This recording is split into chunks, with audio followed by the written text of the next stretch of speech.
and welcome to Sovryn's number 69th community call. Hi, I hope you started recording. Um, we have this is the first call of 2025. Well due, and we have a lot to cover. We also have a hard stop, so I'm just gonna jump into it. The first thing I'd like to discuss is a review of 2025. Of the year of 2024, for the year that it just we, the year that we had. I Since I've joined from my phone, I can't share my screen. Can anybody help me with screen sharing the presentation?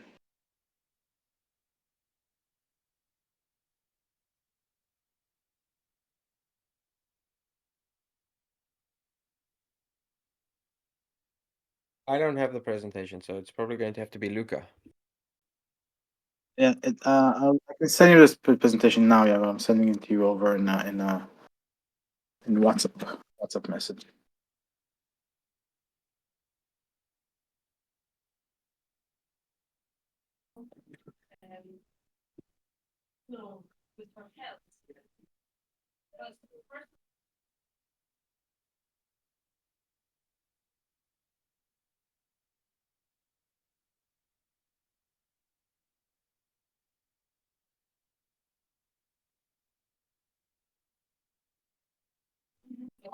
Thanks, Yago. Can you move to the first slide?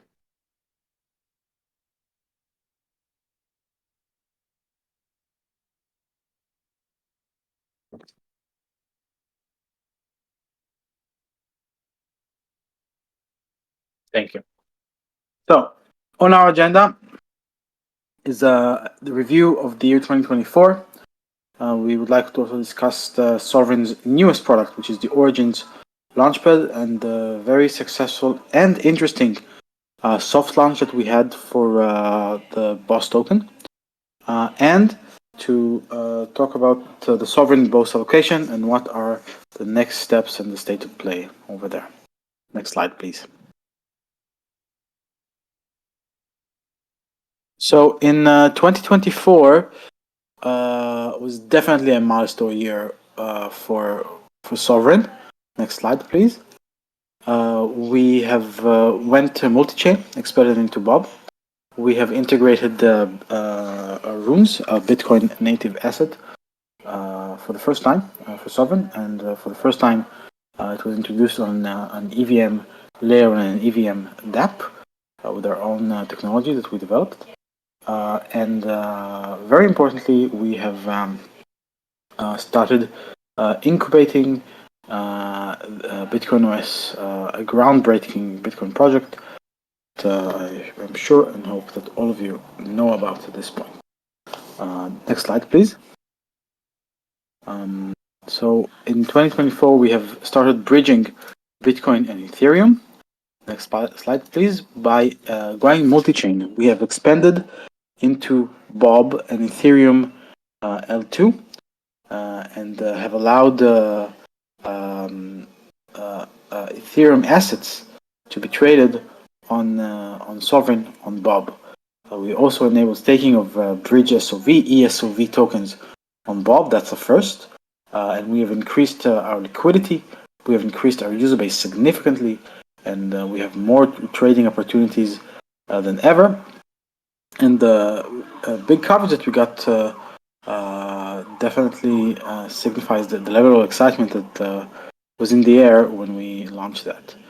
Launching on Bob also allowed us the opportunity to deliver a lot of value for our users. Next slide. And our user base have grown significantly over there. Bob have launched their Spice Rewards program, and in Sovryn alone, the numbers of participants in the Spice program, basically people who provide liquidity to the DApp on Bob, have grown from 1,300 total users at the end of season 1, so pre-Bob launch, to over 42,000 currently, where we are probably at the last stages of season 3 of Spice, which is I think will also be the last season of Spice. So we have seen a significant growth of users, and we all hope that these Spice rewards will translate to something valuable for them in the near future. Next slide, please. The transition to Bob also signified the transition to a whole new DApp. Next slide, please. D2, Sovryn DApp number 2, is a more polished, better designed, and better organized user experience than the previous one. It has improvements and several added features, an integrated protocol like the smart router for swaps, for example, fixed interest loans, full customization, easier SIP creation, and much, much more. It is nicer to use, it's slicker, and a more refined DApp that has pushed Sovryn from the alpha DApp to its current stage, full DApp. Next slide, please. Behind the scene, we have also had a lot of changes that allowed the protocol to reduce AWS cost, to allow more integration, more scalability. On the RSK side, we increased node stability and developed better staking rewards and better developer tools. Next slide, please.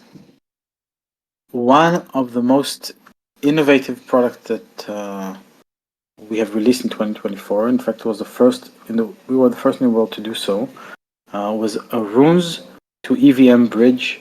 It allowed us to bridge in runes from Bitcoin main chain to Rootstock and Bob, where we were living at the time, and we have the first functional bridge that allowed us to do it. Next slide. This bridge has launched on the Bitcoin halving, the same date that runes themselves have launched, and we managed to integrate it fully into the DApp user interface and bridge in runes on the halving day, which is a pretty wonderfully synchronized effort that have culminated in a success. The first rune that we bridged in was our own rune that we airdropped to the Sovryn users who participated in the power campaign, the power rune. Next slide, please. With power, Sovryn has airdropped over $500,000 in value to thousands and thousands of users. It is the first large, it is the first, definitely the first EVM rune airdrop,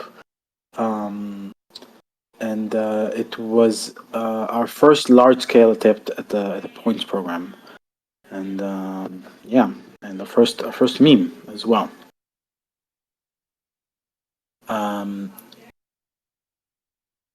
So another landmark event in 2024 was SIP 83.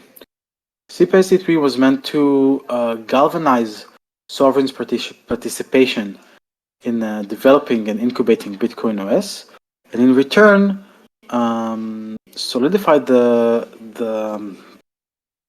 demand that Sovryn will receive 10% of the BOS token when they launch. So next slide. SIP 83 have passed in landmark participation number of over 33% and over 98% support. So even though this SIP required, I think that SIP required only 5% participation to pass, the community was so overwhelmingly Pro, everything that was proposed in that SIP, that the people have voted with their wallets, and yeah, we had an incredible turnout. And there are a lot of things, exciting things that are coming out because of that SIP. Sovryn have started to develop a Bitcoin native token started. It is currently called Charms. I hope perhaps Yago can elaborate on that down the line. Sovryn has committed to distributing the BOS token, and as well as participating in marketing and research and other activities, as well as node operation, etc. And everything, of course, is available in the SIP document itself. 10% of that BOS token will be allocated to the Sovryn community. Next slide, please. Another exciting product that came out of SIP 83 is the Origins Launchpad. Yago, actually, do you want to talk about that? So before I talk about that, I'd be happy to talk about some of the other developments and the technology. With regards to programmable tokens, you said that Sovryn is developing it, and I want to avoid misunderstandings, right? So Sovryn is developing and contributing to the development of Bitcoin OS in general, and that includes programmable tokens as part of the OS system. Does not mean that the programmable tokens are going to be a Sovryn product. What has been developed specifically as a Sovryn product is Origins. So Origins is us is a comeback story for the original platform that we built to allow for a Launchpad to exist on rootstock. At the time when we launched Sovryn, there was no Launchpad on rootstock, and so we had to build one. And among other things, we used it to launch Sovryn itself. Well, what we've done with Origins is we've built out a new and far more powerful system. The system still has a great deal of development that can go into it, but what it already did was that it allowed people to send in funds from a large number of different chains. It had logic that allowed for referrals, logic that allowed for bonuses, provided people with a clear understanding of their history of purchases. And so a lot of key features were built into that. And it was used as a way for us to effectively do a test run for the BOS community, allowing early participants in the BOS community to purchase BOS for their own needs. The result was far beyond what we were expecting. So we were expecting a relatively small sale. There was no marketing attached to the sale. There was no particular effort. In fact, we tried to keep it quiet within the community. The amount of funds raised was what we expected would be raised in a week was raised within the first hour, and the overall amount of funds raised was around 6 times what was anticipated. But the most important thing is that this entire thing happened extremely smoothly. We really owe a huge debt of gratitude to the entire Sovryn team, the DevOps team, the front-end team, the back-end integration team, the design coordination across that entire team, the community managers, everyone who was involved in this. Because because it was one of the smoothest, one of the cleanest launches that Sovryn has ever done. It was very polished, and the reactions from the users was fantastic. People really loved the experience. And what's super cool about it is it provides a interface which is similar to a centralized interface where you can send in from any chain. You don't necessarily have to connect your wallet, and you can choose multiple different assets to use. Now, there's two different worlds. One world is the world of centralized services, which have usually a much cleaner, much more polished UI, which we were trying to achieve. And then there's the world of decentralized services, including launchpads, where you do get some UI advantages, like the ability to connect your wallet, but they're less secure actually in some ways. And they're the most important thing about them is they're extremely limited to a single chain. Um, and so what Origins represents, even though its backend right now is not BOS, it's been designed so that the backend can be switched out to BOS and create a system which integrates into Bitcoin, integrates into many chains, and can finally provide the user experience that we think BOS can provide, which is basically a Web 2 experience with crypto security and crypto assets. In a decentralized way. And that is the future. And so this could prove to be an extremely important product for Sovryn going forward, because not only does it represent a new product within the product set of Sovryn, the first product that Sovryn is building on BOS, and a key product to grow the BOS ecosystem, it also represents a way in which we can own the end user and collect a large user base, which can then be directed into further products. Like anytime a new project is launched through Origins, its tokens will be launched onto liquidity pools potentially that allow you to trade through the Sovryn DEX, which will also be built on BOS. And so I think we're moving into a phase where we will have a much cleaner and much cleaner interface, much more secure technology, and a much better ability to start driving significant users. And just for this one sale, Sovryn collected over 100,000 emails, which potentially can be used for remarketing.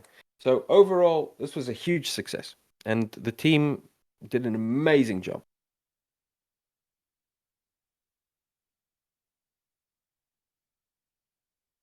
Thank you. Thank you very much, Iago. Um, why don't you take it away to the next slide and we can discuss the boss SIP and the sovereign allocation, where things stand, and what's the path forward. Let's see.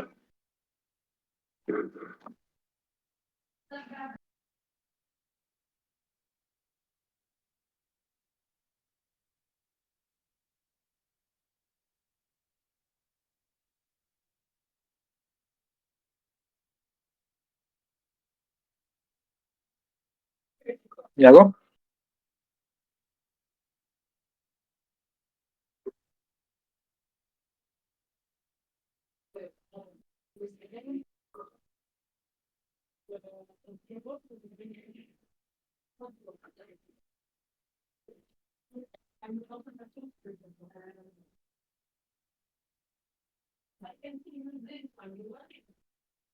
Iago, your screen sharing, I think, the wrong tab.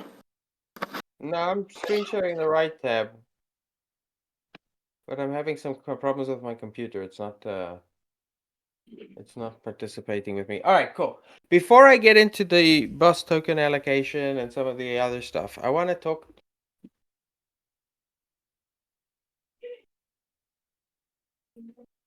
This is not cooperating with me at all.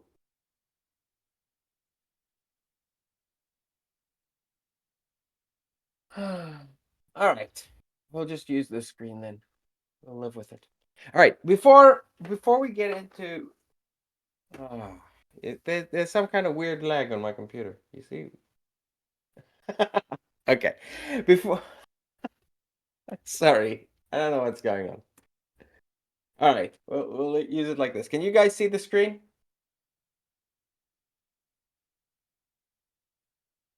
Yeah, we see a presentation with 3 simple slides. All right, good. I want to explain what we're doing with BOS right now, and because soon we're going to be open sourcing some very cool tech. We're going to be open sourcing a version of Bitsnark that is going to allow people for the first time to take general compute and run it on Bitcoin. It's going to allow developers to basically write any kind of smart contract for Bitcoin, and that's going to be coming out quite soon. It's a big deal. So to explain what we're doing, I want to explain that usually when you think about a smart contract, you think about this thing, you put your Bitcoin into the thing, and the smart contract is some kind of dApp. But if we break a smart contract down to its key components, it's basically 3 components. It's the ability to lock assets. It's some software or instruction set, right? The set of rules, right? That's the software. And then there's verifiable compute, the ability to verify that computations about the locked assets are happening according to the software. So those are the 3 components. Now, usually people think about a smart contract as just one thing, but it's actually 3 things. So how can we bring smart contracts to Bitcoin? Well, one of the things that we've done is we've broken up we've broken up smart contracts from first principles into their 3 components. So what we're going to be releasing with the most releasing with the upcoming release of the next open source version of Bitsnark is a system where if this is Bitcoin, you can go and create what we're calling ZK vault on Bitcoin. You can lock BTC in that vault. This is potentially an address that you own. Could be a shared address, or it can be an address that you own. But this address is part of a full smart contract, except that 2 parts of the smart contract actually don't live inside of Bitcoin at all. The software can be written, the instruction set can be written anywhere. It can be written on another chain, it can be written on another computer, it could even be written just on GitHub. And by running this software, you're able to generate a ZK proof that the software that you ran is the software that you're supposed to run, and that it was run the way it is supposed to run, and created ZK proof. So remember, we had 3 components to a smart contract. We've got the ability to lock assets and, of course, unlock assets, the ability to do verifiable compute, and the software itself. All of these 3 components together, they create a smart contract. And so what we're releasing now, Bitsnark, allows us to build these kinds of smart contracts for Bitcoin for the first time ever. And what can the smart contract do? Literally anything. There is no type of smart contract which you cannot build for Bitcoin using this system. The next phase, in which we will be also open sourcing some new stuff around, will extend this concept, allowing you not only to lock up BTC, but also to create software that you can verify that issues and can lock up and manipulate programmable tokens on Bitcoin. And these programmable tokens can interact with Bitcoin in many ways. You could create a system which locks up Bitcoin and mints a Bitcoin-backed stablecoin against it. You could create a totally new DAO and issue tokens against that DAO and trade them for Bitcoin.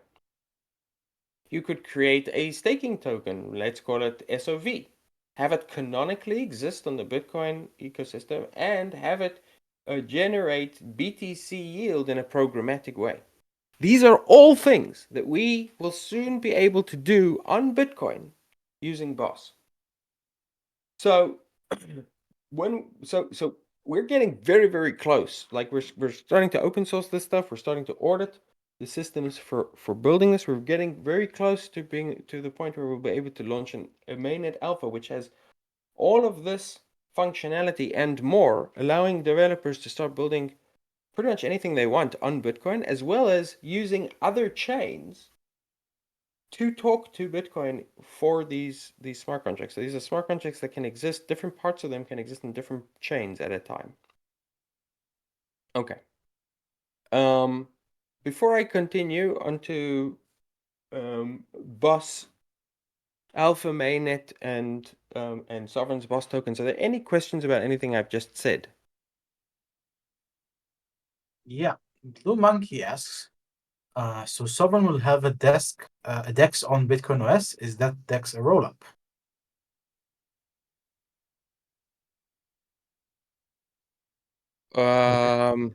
Okay, so will Sovryn have a DEX? Yes. The expectation is that Sovryn will have a DEX. We spoke about it actually in our last community call. It will not be a rollup, although what a rollup is a very ambiguous term. But broadly speaking, I don't think you can think of it as a separate chain. In fact, the nice thing about it is that it won't require any chain at all. I described this in the last community call. If you guys want, you can go back and watch that. And yes, this is under construction. Unicom asks, will we be able to transfer the Rootstock SOV to Origins and stake them there? Will we be able to transfer the rootstock SOV to Origins and stake them in Origins? Well, currently Origins doesn't have any staking functionality, and I also can't promise that it will be easy to transfer rootstock SOV because rootstock SOV is hard-coded into rootstock and suffers from the bridging complexities and risks that any bridge has, that any system which isn't designed for trustless bridging will have. So maybe one day there might be a way to do that. I don't anticipate that to be a near-term thing. Mm-hmm. Rafid, I don't really understand your question. And Anip, we've discussed or the Origins Launchpad. I suggest you listen to that part of the conversation later. Rafid has asked what is Sovereign and what is Neodex? Neodex, if I remember correctly, was what I called the Dex. It's not an official name. It was just like a name I was using to give it something that we could call it during the last community call. But the idea was the way of describing how you can build on BOS's rails a sort of DEX which can replace more trustlessly and with, in many ways, better features, Thorchain-like functionality of swapping between multiple different assets across multiple different chains.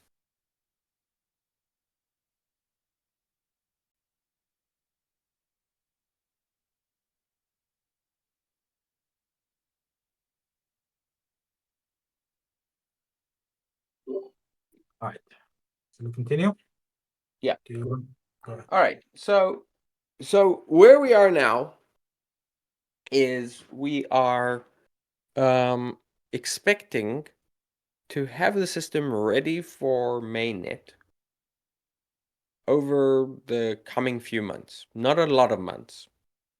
Cannot guarantee anything, but that is the current expectation. And in the lead up to that, we will we need to be very, very precise around what we're doing. So we've got the Origins product, which we're going to probably seek to continue development of. And we will seek to continue that development on the basis of sort of market need. So possible that BOS will do another round of sale at some point before launch. It's possible, not guaranteed. And there's some other projects that are interested in building on BOS that are interested in using Origins to do a launch. I think we want to be very selective with any launches that we do with Origins over the coming months, so that everything is extremely polished and is high quality. But I think that it's very likely that we will start to see over the course, especially of the second half of this year, increased use of Origins as a standalone product. Second, we are working to launch effectively an execution environment, a chain EVM type environment, which will be what we've been describing as the sovereign layer. We're working on that, and hopefully we will, over the next few weeks, have a test net. I don't know, next few weeks. Let's call it the next month or two. A test net of that ready. And that will also, once that goes onto mainnet, trigger the distribution of OS-Sov that sovereign stakers have been earning over the course of the last 9 months that they've been staking.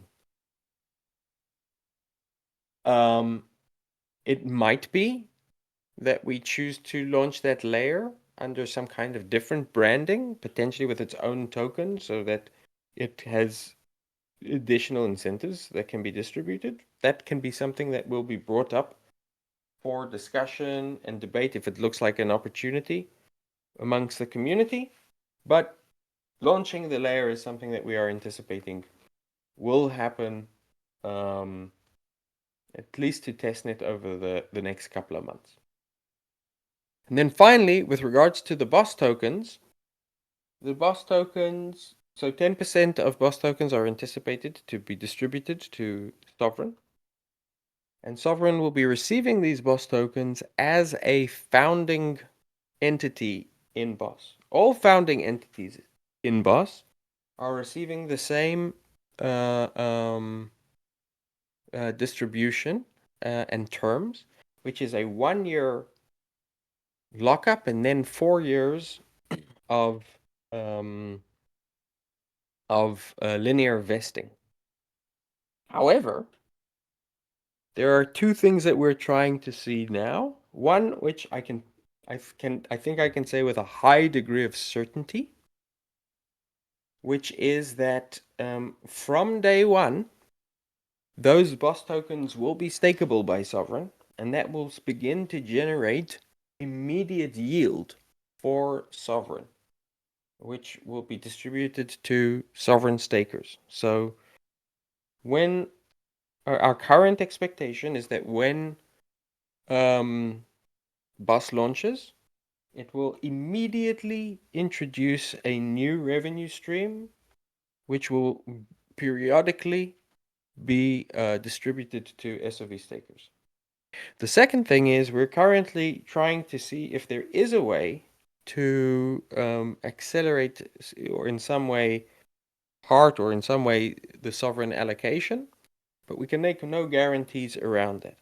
I also want to explain that one of the key things right now is the exchange listings. We are talking to the most significant exchanges around listing BOS, and I can tell you that we received from the first tier 1 exchange an offer which is, we know more or less what's going on in the market. We've been talking to a lot of projects. We received an offer for listing which was at far better terms than other projects had received over the last few months, which seems to indicate strong enthusiasm and interest in the project. Because of this, we now have to be extremely careful about how we present all things about BOS, because this is a sensitive negotiation. And also, I want to remind you guys, I think one of the things that we did with Sovryn is we didn't list Sovryn on major exchanges. Early on, we didn't list Sovryn on any exchanges. We kept all of the trading on the Sovryn DEX. I think long term that proved to be a mistake. I think the success of projects in the space is at least partly determined by broad distribution early on exchanges, and that those first days can be critical. So one of the things that we do know is that the exchanges, and it's a public call, but let's not turn this into public comment by Sovryn, but I can say that some of the exchanges have made clear that they would like to make sure that there are lockups on founding entities early on.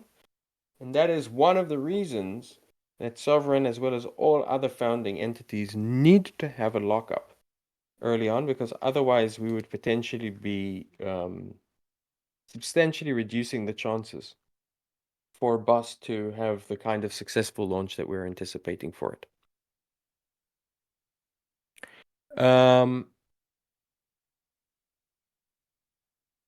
French, is there anything else I should cover? Let's open the floor for questions. Time Chen asks if the 25% vesting will be linear. Yes, linear vesting. And then he wants to know if we will need the BOS tokens to run a non-slam node. To run a slam node, you will need to stake BOS tokens, or at least delegate stake BOS tokens, yes. But to run a standard node, which is not sort of an economically active node, but just a personal node for verification, you will not need BOS tokens, no.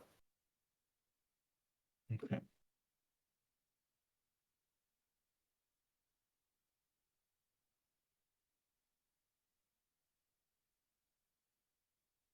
Anip's asking a question, but I don't understand what the question is. Something about Yeah.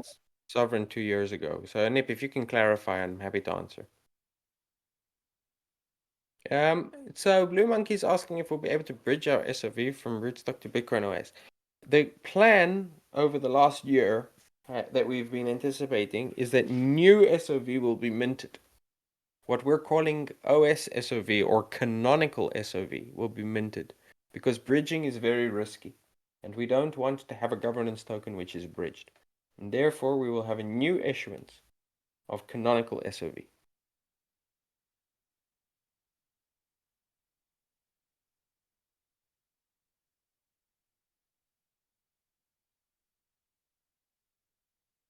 I'm going to ask if the issuance will be one-to-one. Yeah, I can't imagine. Yes, I would imagine it would be one-to-one. We can maybe, if it's maybe worth discussing if we want to redenominate it, but at this point in time, I think it, if one-to-one is simple. Mm-hmm. By the way, if anyone wants to speak voice, they can raise their hand and join the stage.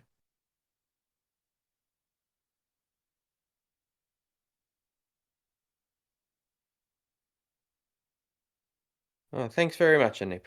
Anip's suggesting that I should, that he's thanking me for hard work and suggesting I keep it up.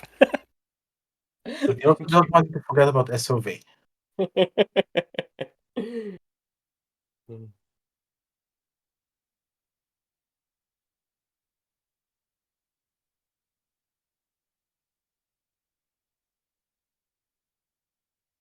I think that 2024 was a pretty difficult year for most of crypto.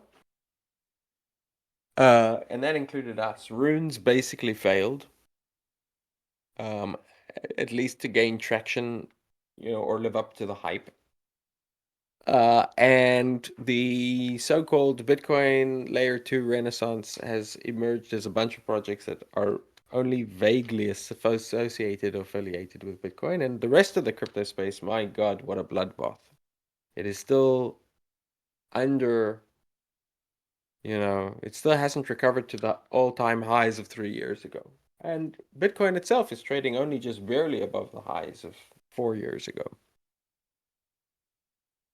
From Sovryn's perspective, we've tried a lot of things. We've built some really, really great things. We've had some really, really, we've provided great user experiences. And I've been traveling a lot recently, going to many, many conferences, and I've been surprised actually by how many people will come up to me, not to talk to me about BOS, but to talk to me about Sovryn and say, I was a Sovryn user, or I am a Sovryn user, and I really loved the interface, and I think what you guys built was amazing. And I'm a big supporter. Happens much more than I would have anticipated. But the problem is that we've always been struggling in Sovryn and in crypto more generally that we're building on sand, right? All of these different chains, they're all isolated. A developer, you have to figure out, am I going to launch on Solana or Ethereum or Arbitrum or BSC or Avalanche? And then I can only get to a small percentage of the users. And then if I want to get to other people, I need to redeploy on a new chain and set up an entire new team. And I need to manage a totally new deployment. And I need to manage bridges, which introduces way more risk. And we experienced this ourselves when we launched on Bob, and how difficult it was, to take, we ended up with two different systems that we were maintaining, which had completely different code bases. It's a real mess. I think what's exciting to me as someone who's building in the space and who wants to continue to build Sovryn, I want to build Sovryn on solid foundations so that one success leads to another, so that the code is easy to maintain, and so that we can run forward and keep adding new cool features. And I think another cool advantage of it will be that we will be one of the early builders in an ecosystem that can potentially grow very large. And so, as I think this is probably an experience that everyone on the team who has been involved in building feels, we've had to somewhat neglect a little bit the building and building on Bob and building on Sovryn, and just maintaining those two different things was a lot of work, plus building all of the stuff that we're building for BOS. We haven't, over the last 6 months, launched new products in the way that Sovryn used to do in the past. And I think this has been a good thing, because what's allowed us to do is take a step back and start building things which can really have solid foundations. And I think Origins and the way that it launched, and the sort of the great user feedback that we've received from it is proof, right, that this strategy can work, that we can build really, really great product. We need to take a little bit more time, but we can build really, really great product. And because we'll be building on BOS, we will no longer be building on sand. I agree, and it's an interesting takeaway that you point to Origins, because this product was supposed to launch originally 4 months ago, I think. And the fact that the project has chosen to postpone the launch, it was definitely to the betterment of user experience and the system security, and every aspect of it benefited, because we have taken our time and didn't ship it right away.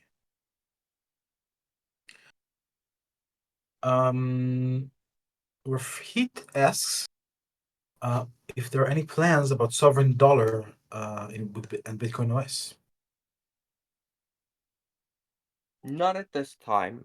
Certainly, there is some work that One Digit has been doing around a new design for stablecoins.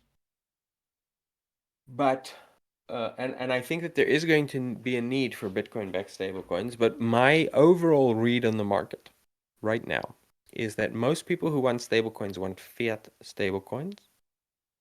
That there will be space for Bitcoin-backed stablecoins, but that it's going to probably take a long time on a relative basis for Sovryn. Like long being, I would think it would probably take a year to build a really, really solid V2 for Zero, or like the successor for Zero, which can create a truly scalable, highly capital efficient, and highly secure from a peg perspective Bitcoin-backed stablecoin. And even when we launch that, I don't think it's immediately going to be a massive success. It might be, but I suspect that what we're going to start seeing is banks, corporations, and a large number of players introducing stablecoins into the market, and the stablecoin market is going to become over the next year extremely crowded and extremely competitive. And there is a natural advantage that fiat-backed stablecoins have, which is that fiat is cheap and Bitcoin is expensive. So I don't think that it's likely that a Bitcoin-backed stablecoin will be the first product that Sovryn should consider building. Although, a few months from now, we may have enough of a design that it makes sense to begin the process of launching such a thing. And I will also say that I still strongly believe that Sovryn's best bet is not to try and have everything under Sovryn, but to use its position to launch additional projects and to see the tokens of those projects provide additional revenue and grow the asset base of Sovryn. I still think that that is going to prove to be a better strategy. Not the only strategy we can pursue, but I think probably the one which will be much more successful. Time chain. Balea, sorry questions. It is interesting. I like to talk about what time chain wrote about in the chat. Time chain writes, SIP85 failed and kicked up a lot of dust in the community, especially after Communico 68. Can we ensure that the next SIP that will be about BOS? But this time will take at least a month or two to engage on the forum and hash out the distribution properly and get a good feel of what the community wants and then vote. So I'm not sure that we will have that luxury, to be honest. yeah. I think we may end up with less time because there's still a number of unknowns. And what's breathing down our necks right now is the launch of the system. And so there might not be time for multiple months of debate. We might need to make decisions pretty quickly in a week or two. We will do what we can to try and provide all of the information for that. But I'm not sure. Like, there's not a specific SIP that comes to mind that we would need right now. But if there is, I just want to warn people in advance, it's possible that we will not have the luxury of a huge amount of time to discuss. Yeah. Balea asks if there are any examples of projects, not or types of projects that are in talks to deploying a BOS, building a BOS. Well, I some of them, I'm if you guys are following BOS, you've probably been seeing announcements every now and again of projects that are building on BOS or integrating with BOS, or that have announced that they're doing it. Not all of them are actually doing it. Some of them are just doing announcements, but most of them that have made announcements, there's something real behind them. And there's also a whole bunch that haven't announced. What we're seeing, everything from Bitcoin staking to Bitcoin lending to cross-chain bridging to roll-ups to stable coins. There's a whole AI agents. There's a whole assortment of projects that are already in the process of building on BOS.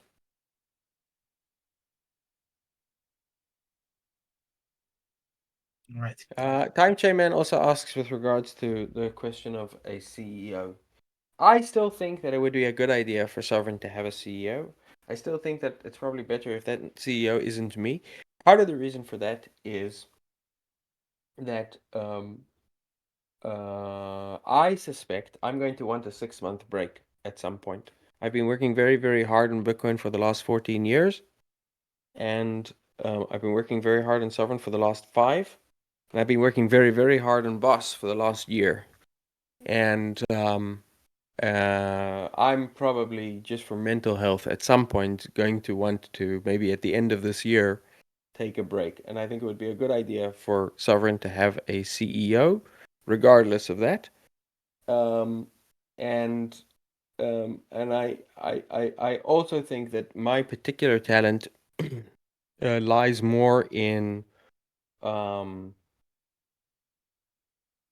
sort of looking at overall trends and coming up with new product ideas. I'm not necessarily the best person to build DApp type products in an incremental way over and over again. Like not over and over again, but like really build them.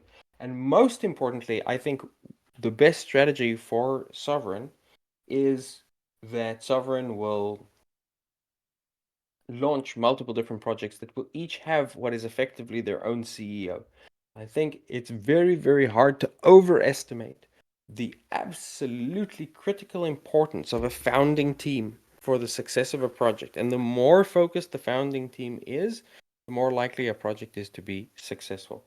And so, whether or not there's like a Sovryn CEO or several CEOs for different product lines that are launched, my view is there need to be dedicated teams if we want to see specific products succeed.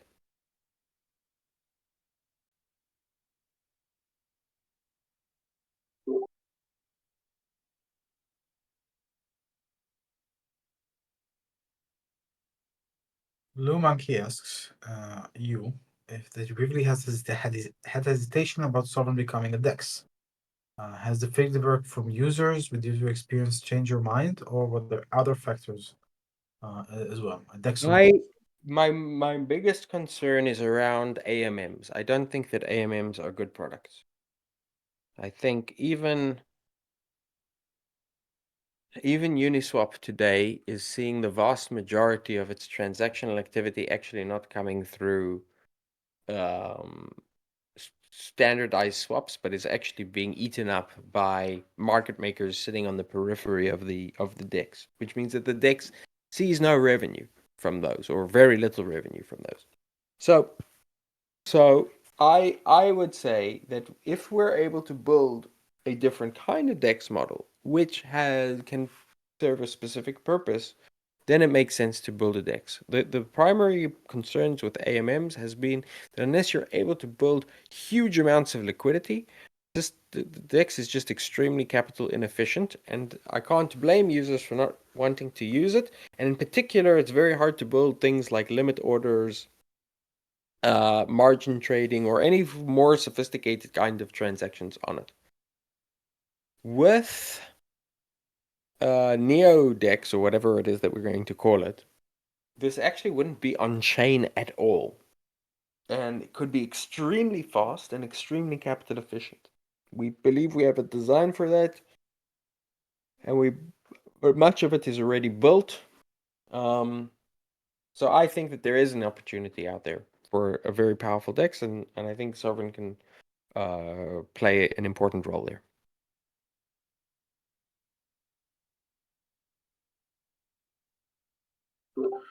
All right, everyone, we have a hard stop in 3 minutes. Is there anything else from anyone? Meantime, I'll read a nice thing from Time Chain Manager that just wants to state publicly that he hopes that we all prefer keeping the treasury strong and therefore SOV viable in the long term, and the distribution also looks after SOV2 and not just the stakers. And he also hopes you'll have a nice time off if you'll take it at the end of this year, which it doesn't. That's not going to happen anytime soon. That's bear market activity, but but thank you. Yeah.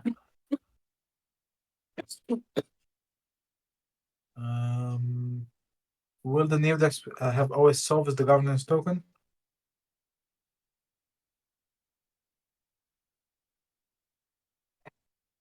Maybe. I mean, it's we need to make it. There's an important decision around how we want to launch these products. I've made my opinion on this pretty clear, but we will have to, like, ultimately it's going to be up to Bitocracy to decide. Okay. Anip asks, what should he do with his solve to get OS solve? You don't need to do anything. If you're staking your SOV, you're already earning OSF. It just hasn't been distributed yet. Yeah. Blue Monkey, thanks you, Yago, for your contributions and everything you do. Much appreciated. That's nice to hear. Thank you very much. All right. Back to you, French. All right, guys. This was it. It was very, very information dense community call. And I think, Luca, that we should potentially do a Discord announcement summarizing it, because there are interesting takeaways here. Thank you, everyone. That's our call. Have a great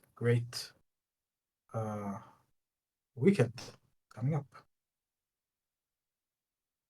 Stay sovereign. Stay sovereign.